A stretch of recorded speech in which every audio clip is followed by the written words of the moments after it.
The year was 1944. The world had been at war 4 long years. Up until that point, the Allies had been unsuccessful at punching into Europe, with the exception of the Italian campaigns. The Allies were looking to break the Nazis' back with one full-scale invasion of Europe. The June 6th invasion at Normandy Beach would make or break the war. American, British, French, and Canadian forces landed on the beaches. Paratroopers were deployed behind enemy lines to secure towns, roads, and bridges to ensure the success of the beach assaults. The 101st and the 82nd Airborne were the 2 American divisions deployed into battle. 2 men, Robert Forties of the 82nd and Art Peterson of the 101st, provided the spearhead for the Allied advance into Europe, and eventually helped lead the Allies to victory against the Axis force. These are their stories.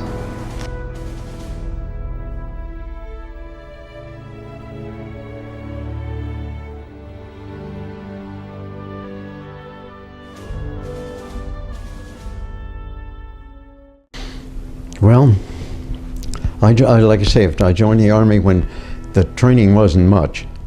There wasn't much training, except now and then the ROTC troops would come down and we'd take them out on the range and things like that. Robert was sent from Fort Leavenworth, Kansas to England. I was in Ringway, England at the Airborne Training School there, and I was assigned to the British 1st Independent Airborne Brigade until they transferred me back to the American Army. Meanwhile, back in the States, Art Peterson signed up for service in the U.S. Army. Right after basic training, they told us that we could pick up a pass to go home. And I went to the office to get my pass, and I saw a big sign says, we need volunteers for the paratroopers. We pay $50 extra a month. So I told the clerk, I said, where do I sign? Next, Art was sent to Toccoa, Georgia, where he began his intense airborne training. Do 50 push-ups with one hand and turn around and do 50 push-ups with the other hand. We had all training. When we finished all the maneuvers and everything, they brought us back to Atlanta, Georgia. Art's regiment was attached to the 101st Airborne and then sent to England. We had to make one jump every month to get the extra pay, $50 a month. Otherwise, if you didn't make the jump, unless you had an excuse not to make the jump because you were sick or something like that, there was an excuse. Otherwise, you had to make that jump once a month. Otherwise, you won't get the extra pay. The men trained in England for months until it was time to make the jump of their lives. On D-Day, first they took us to a marching area, and we were there for about a week getting orders. We got some maps, some French money, and then we loaded up the ships. We didn't leave England till it was pretty close to midnight. Forty's plane took off from the English countryside. Over the English Channel, the plane hit an unexpected fog bank and tried to stay on course to their target. We run into a fog bank or a cloud bank, and the pilots tried to go around it, and they didn't come out where they were supposed to. So when the green light came on, the red light came on, the jump master said stand up and hook up and close it in the door. We weren't exactly sure where we were, and when we went out, we weren't anywhere close to where we should be. The 101st were encountering problems of their own. And when I landed in St. Mary de Glees, where the 82nd is supposed to be, in my plane, 25 miles from my objective. I was supposed to land it in St. Mary de Mont, and I landed at St. Mary de Glees. I got out of my parachute and was all by myself, and I took off and fell in a ditch, and then I saw something coming, and it was a guy from the 101st. I didn't know him, but we got together and started down this ditch, and we heard a big noise, and I had a machine gun and 250 rounds of ammunition. That was it, and he had his rifle. So I held a gun, and we jammed the pintle into the ground, and we cut loose down the ditch because we didn't know who was coming, and we just shot the heck out of a horse. For some time, the soldiers on the ground were unsure if their efforts had been successful, until the full scope of the invasion had been finally absorbed. We knew we kept the town, and we kept the bridges open, and I remember the guys from one of the infantry divisions coming up off the beach, So I guess we did a good job.